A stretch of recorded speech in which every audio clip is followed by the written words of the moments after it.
Hello friends and dear student, सादा सदन के ऑनलाइन यूट्यूब प्लेटफॉर्म पर आपका स्वागत है। अभी हमारा चैप्टर चल रहा है वंशागति के सिद्धांत। उसी को ऐड करते हुए हम आगे का टॉपिक लेते हैं। आज हम जो मेंडल के जो 3 नियम थे उन पर डिस्कस करेंगे और उनके बारे में जानेंगे। देन नेक्स्ट क्लास में इनके अपवाद वगैरह आ जाएंगे, उनसे रिलेटेड जो भी बातें रहेंगी वो सारी एक एक करके स्टेप वाइज कंप्लीट होती जाएगी। तो आज हम मेंडल के जो 3 नियम हैं उनके बारे में डिस्कस करेंगे। तो ये बात आपको पता है और ऐसा स्टार्टिंग क्लासों से आप पढ़ते हुए आ रहे हो।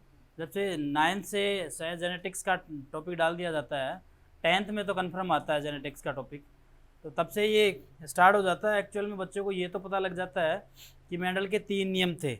एक तो प्रभाविता का नियम, एक स्वतंत्र अपव्यूहन का नियम और एक पृथक्करण का नियम। पृथक्करण का नियम पहले आएगा स्वतंत्र अपव्यूहन से। ये 3 नियम प्रतिपादित किए गए थे। अब ये जो नियम थे ये मेंडलवाद के अकॉर्डिंग जाने जाते हैं। मेंडलवाद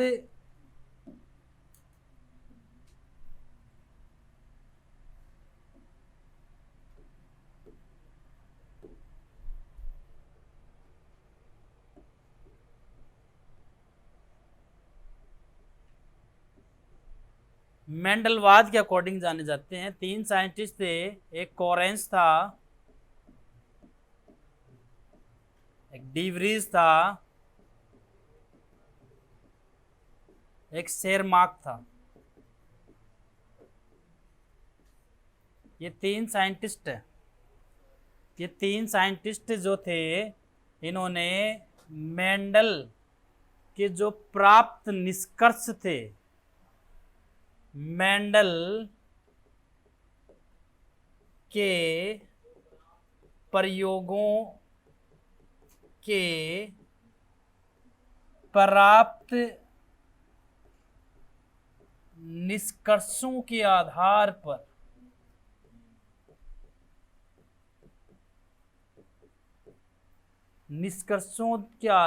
पर तीन नियम प्रतिपादित किए थे। एक्चुअल में मेंडल के जो नियम थे रिजल्ट के आधार पे इन्होंने ही लागू किए थे, बाकी कहलाएंगे वो मेंडल के नियम। आपके पास 3 नियम ये होते हैं कि भाई एक तो आपके पास होता है प्रभाविता का नियम,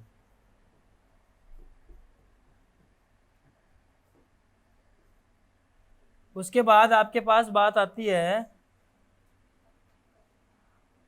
विसंयोजन का बोल दो, पृथक्करण का बोल दो, तीनों ही लिख देते हैं। एक तो होता है युग्मकों की शुद्धता का नियम, एक इसका नाम होता है विसंयोजन का नियम, और एक होता है पृथक्करण का नियम। तो इसी के 3 नाम है, युग्मकों की शुद्धता, विसंयोजन और पृथक्करण। और एक आपके पास रहता है स्वतंत्र अपव्यूहन का नियम, स्वतंत्र अपव्यूहन का नियम। ये 3 नियम आपके पास रहते हैं और इन 3 नियम को आप जब जान लेते हो तब इनकी जो अपवाद वगैरह है उनको आप जानोगे। तो यहाँ पर प्रभाविता के नियम के अलावा आपको प्रभाविता से जुड़ी हुई 3 बातें और जाननी होंगी। एक तो आपको जानना है अपूर्ण प्रभाविता,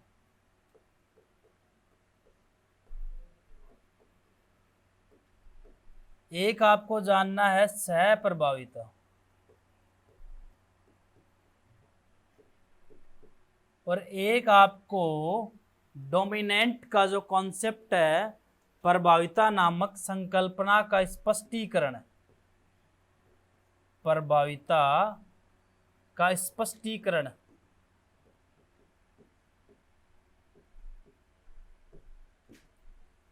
ये चीज़ें आपको इस प्रभाविता के नियम से जुड़ी हुई और पढ़नी है, जिनमें आपके माइनर क्वेश्चन बनते हैं, मेजर क्वेश्चन भी बनाए जा सकते हैं जिनमें आपके माइनर क्वेश्चन बनते हैं, और इनको आप डिटेल से जानोगे। ये दो चीज़ हैं वो मेरे पास, ये जो दो चीज़ हैं वो मेरे पास इसके अपवाद हैं प्रभाविता के, और ये जो बात है उससे मैं आपको इसका कॉन्सेप्ट समझाऊंगा जीन के अकॉर्डिंग, जीन की अवधारणा के अनुसार इसका कॉन्सेप्ट समझाऊंगा। और ये मेरे पास दो अपवाद हैं जिनका प्रभाविता का जो नियम है उसका पूरी तरीके से ये खंडन करते हैं। यहाँ पर ये दूसरा जो नियम है इसका कोई अपवाद नहीं है।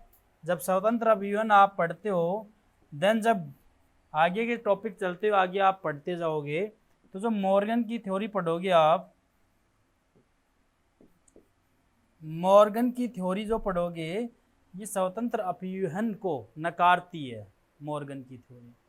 तो इतनी बातें आपको जाननी है, ठीक है। तो देन स्टार्ट करते हैं प्रभाविता के नियम से। तो कॉमन सी बात है, प्रभाविता का नियम आपको क्या समझाता है? नियम ये समझाता है कि मेंडल ने ये कहा था,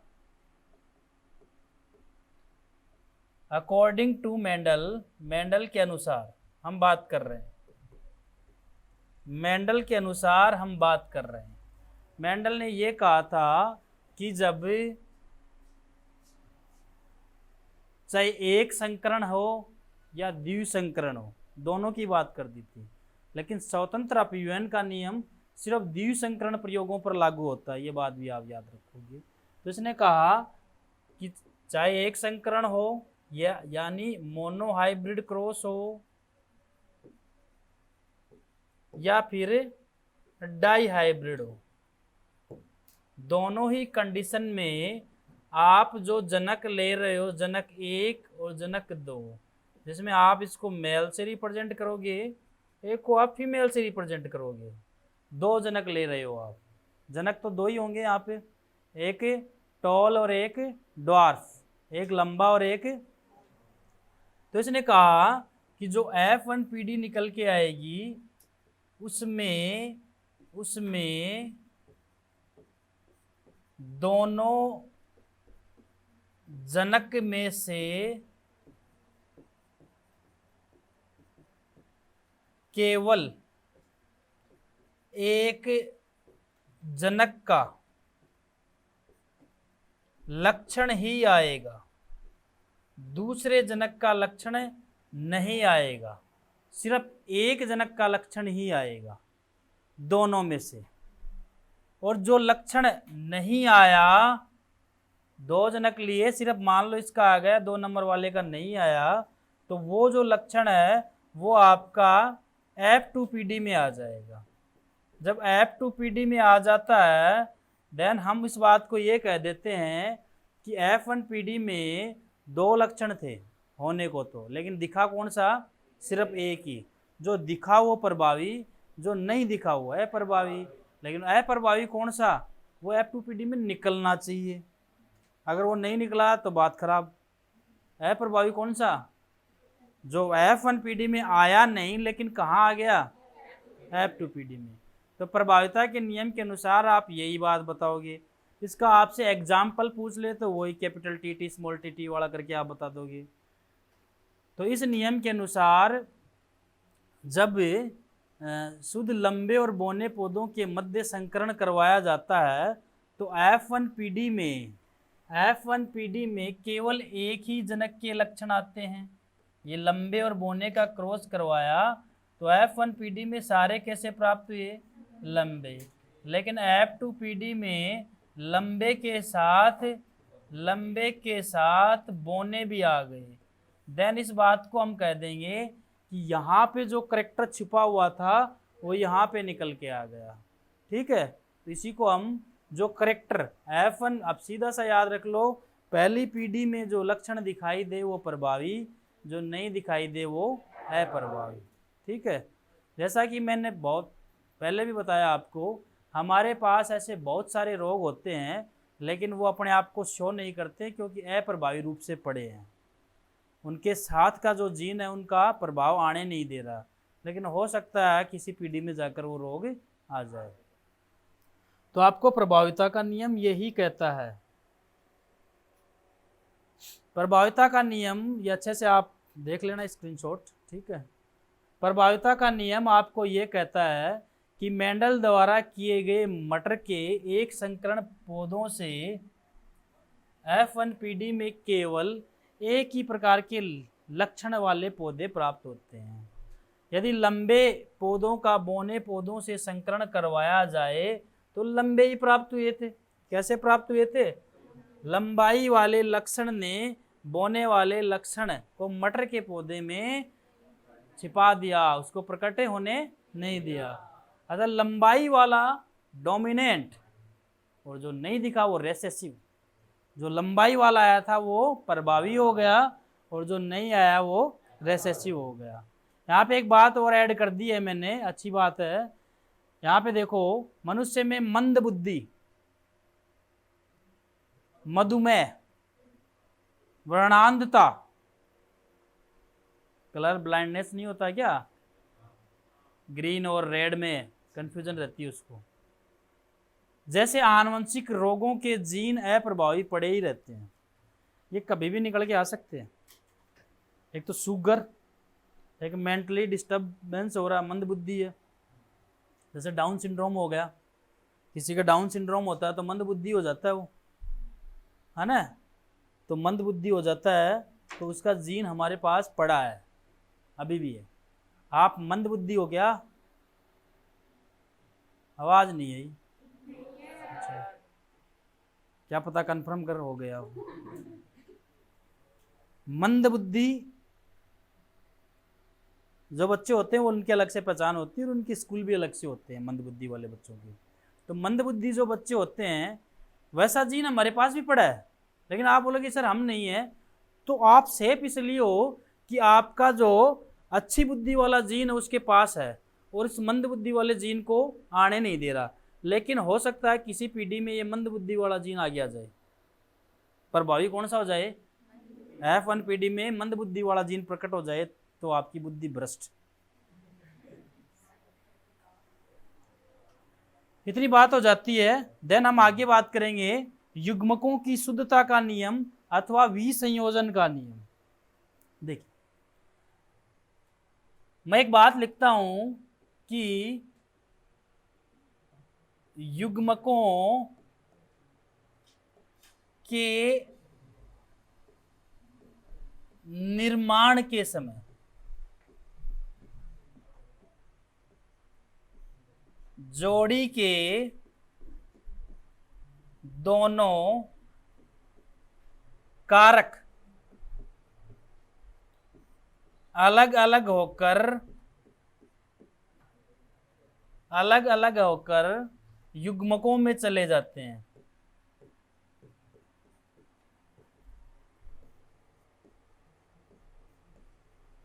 ये एक मैंने एक बात लिखी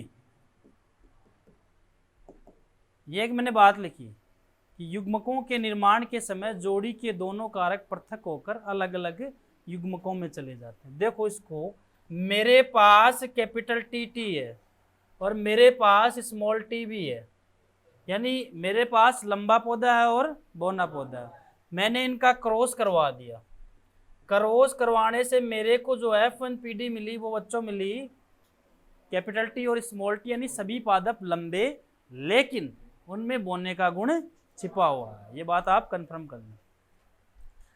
जब मैंने इसका स्वपरागण करवाया, मतलब मैंने इसको कुछ नहीं होने दिया, स्वपरागण होने दिया, देन इससे F2PD निकल के आई। उसमें कैपिटल टी स्मॉल टी और स्मॉल टी तीन प्रकार की वेरिएशन निकल के आई। ये निकल के आई तीन प्रकार की वेरिएशन निकल। तो मैं ऐसे बोल रहा हूं कि युग्मकों के निर्माण के समय यहां से यहां तक पहुंचने का जो मार्ग है उसमें ये एक प्रकार से जायगोट में आ गया। आपको मैं समझाऊं, मटर का जो पौधा होता है उसके पास 14 गुणसूत्र होते हैं। कितने होते हैं? ये अपने आप में एक युग्मक, ये अपने आप में एक युग्मक। तो कैपिटल टी और कैपिटल टी, इधर स्मॉल टी और स्मॉल टी, तो ये दोनों मिलाकर 14 है। देन एक का आप कितना रखोगे 7। अब 7 यहां से आ गए, 7 यहां से आ गए, वापस कितने हो गए 14। लेकिन इनमें एक गुण नया आ गया, कौन सा? बोनेपन का। अभी तो अकेले थे, ये भी अकेले थे, ये शुद्ध लंबे, ये शुद्ध बोने, इनमें एक और गुण आ गया, यानी लंबे के साथ बोने का गुण आ गया। अब क्या होता है, यहां से ये F2PD बनाएंगे, स्वपरागण करेंगे, तो इनको वापस से युग्मक बनाने पड़ेंगे कि नहीं बनाने पड़ेंगे? जैसा कि आप ये दिखा रहे हो, जैसा कि आप ये दिखाते हो capital T small t, capital T small t, तो ये जो है वो युग्मक ही तो है। युग्मक बन के वापस से ये जाइगोट बनाते हैं। तो मैंने ये बात लिखी कि युग्मकों के निर्माण के समय, यानी इनके निर्माण के समय, जोड़ी के दोनों कारक पृथक होकर अलग अलग गैमेट्स में चले जाते हैं। सही है? अब बात समझ में आई कि युग्मकों के निर्माण के समय मेरे को इनका निर्माण करना है, तो मैं इस जोड़ी के दोनों कारकों को पृथक कर दूंगा और अलग अलग जगह भेज दूंगा, तो मेरा युग्मकों का निर्माण हो जाएगा। इसे आप पृथक्करण का नियम कहोगे। पृथक हो गया, टूट गई चीज, पृथक हो गया, ये पृथक्करण का नियम। किसका नियम? भाई साथ तो नहीं रह पाए ना, उनको जब युग्मक बनाना तो अलग अलग जा गए थे वो, फिर वापस से कंबाइंड हुए, तो इनको नई चीज बनाने के लिए टूटना पड़ा, फिर वापस जुड़ना पड़ा, तो इसको आप पृथक्करण का नियम कह रहे हो। किसका? अब इसको युग्मकों की शुद्धता का नियम भी कहा जाता है। युग्मकों की शुद्धता का नियम इसलिए कहा जाता है कि F1PD के अंदर सभी पौधे लंबे थे, लेकिन F2PD में कुछ पौधे बोने भी आ गए, तो मैं ये कहूंगा कि F1PD में लंबे और बोने एक साथ थे। सही है बात? लेकिन फिर भी एक दूसरे को प्रभावित नहीं करते। अगर प्रभावित करते तो हो सकता था कोई मजोला भी इसका बना लेता वो, लेकिन दोनों साथ साथ रहते हुए भी एक दूसरे से कोई छेड़छाड़ नहीं करते और F2PD में वापस से अलग हो जाते हैं। इसको आप कहोगे युग्मकों की शुद्धता का। ये साथ साथ रहते हुए भी एक दूसरे में मिक्सअप नहीं हुए, इसका मतलब ये प्योर है, शुद्ध है, ये वापस से शुद्ध रूप से निकल के आ जाते हैं। इसको आप युग्मकों की शुद्धता का नियम कहोगे। बात समझ में आई? F1PD में लंबा और बोना दोनों साथ साथ रहते हुए भी आपस में एक दूसरे को बिल्कुल प्रभावित नहीं करते। अगर प्रभावित करते तो F2PD में कोई नई चीज आती, लेकिन दोनों अलग अलग होकर नहीं, वही अपनी एक लंबा बना लेता और एक बोना, यही छिपा हुआ था, तीसरा तो बना ही नहीं। तो इसको आप युग्मकों की शुद्धता का नियम भी कहोगे। देन यहां पे आप देखोगे मेंडल ने अपने एक संकर संकरण के प्रयोगों के परिणाम के आधार पर युग्मकों की शुद्धता का नियम अथवा विसंयोजन का नियम प्रतिपादित किया। एक संकरण के आधार पे मोनो हाइब्रिड, ये मोनो और डाई के लग गया था, और वो जो लास्ट वाला सिर्फ डाई के लिए ही लगेगा। स्वतंत्र अभिवन वाला सिर्फ डाई हाइब्रिड के लिए ही लागू होता है। में एक संकर संकरण प्रयोगों में F1PD में एक समान संकर लंबे पौधे थे, एक समान ही थे संकर पौधे, सारे लंबे थे। संकर क्यों कहा इनको? संकर क्यों कहा? संकर प्योर थोड़ी है, लंबे हैं लेकिन मिला हुआ इनके साथ, इसलिए हम संकर कह देते हैं। ऐसे नहीं बोलते संकर बीज है, तो कोई दूसरा गुण इसमें है। ठीक है, तो संकर हो गए। जबकि F1PD में स्वनिषेचन या स्वपरागण, स्वनिषेचन बोल दो या प्रसारजनक पौधों के समान लंबे और बौने पौधे प्राप्त होते हैं। सॉरी, F2PD करोगे यहाँ पे आप। F2PD में लंबे व बोनेपन के कारक। अच्छा, अब वापस F1PD, ये थोड़ा सा ध्यान रखना आप। यहाँ पे इसने बोला जबकि F2PD में स्वनिषेचन, एक मिनट, F1PD में स्वनिषेचन हुआ, स्वनिषेचन F1PD में ही होगा के पश्चात जनक पौधों के समान। अब बोल रहा है कि जनक पौधों के समान लंबे और बौने पौधे प्राप्त हुए। F1PD में स्वनिषेचन होने से ये जो आई वो F2PD थी, यहाँ पे लंबे और बौने पौधों की। फिर वापस से F1PD की बात कर रहा है वो। F1PD में लंबे और बौने के कारक एक साथ रहते हुए भी एक दूसरे के अंदर मिक्सअप नहीं हुए, अर्थात एक दूसरे का प्रभाव नहीं पड़ता है। ये कारक F2PD में एक दूसरे से पृथक होते हुए 75% लंबे तथा 25% बौने पौधे बनाते हैं। यानी एक साथ रहते हुए भी F2PD में जाकर ये वापस से अपना अलग अलग प्रभाव दिखाते हैं, आपस में मिक्सअप होते हुए भी इन्होंने कोई तीसरी चीज नहीं बनाई। इसी को आप युग्मकों की शुद्धता का नियम कहते हो। युग्मक निर्माण के समय दोनों युग्म विकल्पी एक दूसरे से विसंयोजित हो जाते हैं। मैंने बताया ना, युग्मकों के निर्माण के समय जोड़ी के दोनों कारक पृथक होकर अलग अलग युग्मकों में, ये बात अब बोल रहा है। युग्मकों के निर्माण के समय दोनों युग्म विकल्पी एक दूसरे से, यही था, एक दूसरे से अलग होकर अलग अलग युग्मकों में पहुंच जाते हैं। और F1PD में अप्रभावी लक्षण बौनेपन भी प्रकट F2 आएगा। ये थोड़ा ध्यान रखना, पढ़ के करना ही है ना, क्योंकि आपको पता होना चाहिए बौनापन सिर्फ F2PD में आएगा। F2PD में अप्रभावी लक्षण बौनेपन को भी प्रकट हो जाता है। अतः इस प्रकार युग्मकों में प्रभावी तथा अप्रभावी कारकों का विसंयोजन या पृथक होना मेंडल का विसंयोजन का नियम कहलाना है। अगर आपसे पूछ ले इसको विसंयोजन क्यों कह रहे हो, तो आप बोलोगे कि कैपिटल टी और स्मॉल टी साथ है और अलग अलग गैमेट्स में जाके अलग अलग चीज बना देते हैं। आपसे अगर पूछ ले इसको युग्मकों को शुद्धता का नियम क्यों कह रहे हो, तो बोलो कि दोनों लक्षण एक साथ रहते हुए भी एक दूसरे ऊपर कोई प्रभाव नहीं डालते। बोले कैसे समझाओ, अगर बोले डालते तो कोई नई चीज बनती, लेकिन उन्होंने कुछ नहीं बनाया, सारा सेफ होके सब कुछ बाहर निकल गया वैसा का वैसा। ये आपकी किसकी बात हो गई थी? अब पृथक्करण का जो नियम है वो मोनो हाइब्रिड क्रॉस के लिए लागू था। पहला नियम मोनो और डाई के लिए लागू था। ये ध्यान रखना सिर्फ और सिर्फ डाई हाइब्रिड क्रॉस के लिए ही लागू है। किसके लिए लागू है? अब इसमें एक बात आपको जाननी है अच्छे से, इसमें नई चीज बनेगी। इसमें क्या बनेगी? नई चीज बन सकती है, ऐसा डाई हाइब्रिड क्रॉस की हम बात करें। यहाँ पे एक बात आपको ये याद रखनी है कि यहाँ पर एक लक्षण की वंशागति का दूसरे लक्षण की उपस्थिति से कोई प्रभाव नहीं होता। इस बात को यहां समझें। देखो मेरे पास गोल और पीला है, ठीक है, एक लक्षण की वंशागति हो रही है का दूसरे लक्षण की उपस्थिति से। मेरे पास एक लक्षण गोल है, एक लक्षण ये है, एक लक्षण की वंशागति का दूसरे लक्षण की उपस्थिति से कोई लेना देना नहीं है। बोले बस सर बात नहीं समझे, नहीं समझे।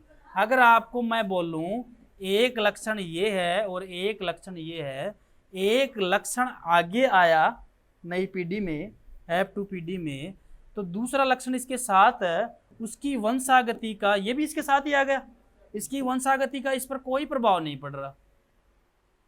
बस सर नई बात समझ में आई। तो गोल जो है ना, गोल वो पीले के साथ क्या हरे के साथ नहीं आ सकता है क्या? अगर लक्षण की वंशागति का फर्क पड़ता तो हमेशा ये पीले के साथ ही आता गोल। तो एक लक्षण की वंशागति का दूसरे पे क्या प्रभाव पड़ रहा है? हरा जो है ना, हरा वो झुर्रीदार के साथ नहीं आ रहा है क्या? तो एक लक्षण का इस पे क्या प्रभाव पड़ रहा है? कोई प्रभाव नहीं पड़ रहा। बात को समझ लेना अच्छे से। एक लक्षण की वंशागति का दूसरे लक्षण की उपस्थिति पर कोई प्रभाव नहीं पड़ता। वो है तो बढ़िया बात, अगली पीढ़ी में वो लक्षण जाके दूसरे के साथ भी अटैच हो सकता है, और ये जो वाला था ये किसी दूसरे को भी ऐड कर सकता है। समझ में आई बात? समझ में आई? किसी कंफ्यूजन? किसी कंफ्यूजन है तो हाथ ऊपर कर दे। युग्मकों की शुद्धता का नियम अलग बात की थी। युग्मकों की शुद्धता तो हमने सिर्फ इतनी सी बात की थी कि दोनों साथ रहते हुए भी एक दूसरे को प्रभावित नहीं करते, अलग अलग चले। यहाँ पे हम बोल रहे हैं कि एक लक्षण की वंशागति है, उसका दूसरे लक्षण के साथ होना या न होना उस पर कोई प्रभाव नहीं डालता। नहीं तो सारे गोल और पीले ही बनते अगर लक्षण की वंशागति का एक दूसरे पे प्रभाव होता। मैंने कहा गोल जो है पीले के साथ आ रहा तो गोल हरे के साथ नहीं आ रहा है क्या? और हरा जुरीदार के साथ नहीं आ रहा है क्या? आ रहा है ना। तो एक लक्षण का दूसरे लक्षण की वंशागति पे क्या प्रभाव पड़ रहा है? कोई प्रभाव नहीं पड़ रहा, नहीं तो आता ही नहीं मामला। समझ में आ गई बात? अब बाकी की बात वो कल वाली है कि हमने एक दो जोड़ी लक्षण लिए थे, गोल और पीले बीज वाले पौधे हैं, उनका संकरण हमने जुरीदार और हरे के साथ करवाया। फिर उनमें F1PD में हमें सभी गोल और पीले बीज वाले पौधे प्राप्त हुए। देन उसके बाद में हमने उसका स्वपरागण करवाया। स्वपरागण से हमारे पास ये गैमेट्स बने। फिर हमने इसकी F2PD देखी तो हमारे पास ये 16 प्रकार की जो वैरायटी है वो निकल के आई। ठीक है, तो 16 प्रकार की जो वैरायटी है उसके अंदर हमारे पास से कुछ बीज इस प्रकार से आए थे कि 9 बीज तो मेरे पास ऐसे थे जो गोल और पीले थे, 3 बीज ऐसे थे मेरे पास गोल और हरे थे, और 3 बीज ऐसे थे और एक था हरा और जुरीदार। ठीक है, ये बात निकल के आ गई। जीनोटाइप की मैंने आपको कल बताई थी निकालने का तरीका, और वैसे आप याद रखो कि 12 24 12 12 1 याद कर लो अच्छे से। ठीक है, यहाँ पर एक बात लिख रखी है एनसीईआरटी में। एनसीईआरटी देना मेरे को एक बार। देखो यहाँ पे लिख रखा है 9:3:3:1 के अनुपात को 3 पीला और 1 हरे के साथ, 3 पीले और 1 हरे के साथ, 3 गोल 1 जुरीदार के साथ। ठीक है, संयोजन श्रेणी के रूप में व्युत्पन्न किया जा सकता है। इसको समझाऊंगा मैं, आप सुन लो एक बार। इस व्युत्पन्न को इस प्रकार भी लिखा जा सकता है कि 3 गोल 1 जुरीदार, 3 पीले 1 हरा।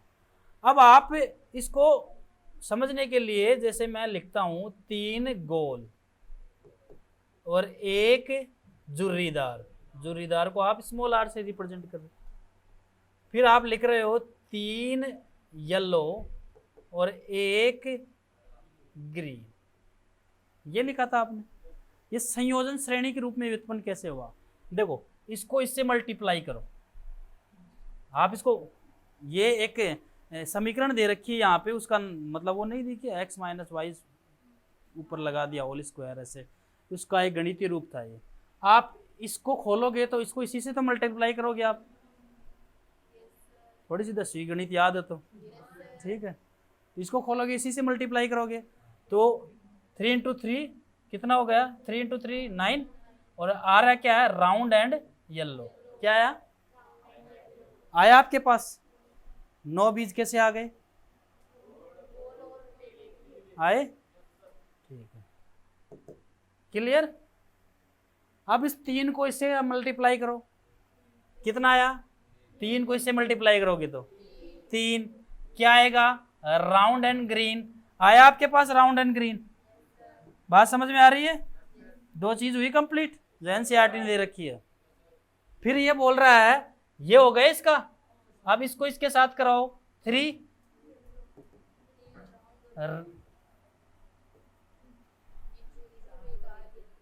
कौन सा आया? येलो और जुरीदार आया आपके पास 3। फिर लास्ट का 1 1 बच गया, 1 ये आ गया। तो इसने जो संयोजन श्रेणी का व्युत्पन्न दे रखा है वो गलत थोड़ी दे रखा है। समझाने का बहुत अच्छा तरीका है, आपको मेरे ख्याल से बात समझ में आ गई। यहाँ पे एनसीईआरटी एक बात और करती है आपके साथ।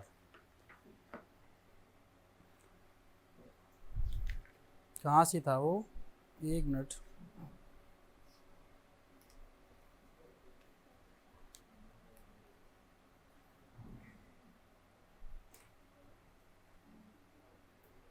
अच्छा, ये है एनसीईआरटी का एक और है। मैं लिखता हूं भाई पीला और हरा, पीला और हरा, और नीचे ये दोनों कलर हो गए, और नीचे साइज आ रही है गोल और जुरीदार। इन्होंने लिखा अलग से, एनसीईआरटी की बात बोल रही है यहाँ पे कि पीला और हरा इनका रेशियो 3:1 है, और गोल और जुरीदार का रेशियो भी 3:1 है। ये कैसे निकाल दिया इसने? इस टेबल में देख के बताओ। ओके, तो ये जो रेशियो दे रखा है ना वो आप कैसे निकालोगे? भाई पीले कितने इसमें आप काउंट कर लो, सिर्फ पीले को, आप साइज वगैरह सब कुछ छोड़ दो, आप सिर्फ कलर को देखो। 1 2 3 4 5 6 7 8 9, ये भी पीला ही है। 10 11 12, तो 12 जो है आपके पास पीले, और आपके पास हरे कितने? 1 2 3 4। अब इनका रेशियो निकाल लो आप 3:1। ऐसे आप गोल देख लो कितने? 1 2 3 4 5 6 7 8 9 10 11 12, और जुरीदार कितने हैं? 4, 3:1। मेरे ख्याल से ये स्वतंत्र अपव्यवन का नियम है जो आपका क्लियर हो गया होगा गणितीय पद्धति के अकॉर्डिंग। और एक और बात मैंने बताई, एक लक्षण की वंशागति का दूसरे लक्षण की उपस्थिति से कोई लेना देना नहीं है। क्लियर? तो आज के लिए अपनी क्लास में इतना ही रहेगा। नेक्स्ट क्लास में नेक्स्ट टॉपिक की हम बात करेंगे। Okay, thank you so much.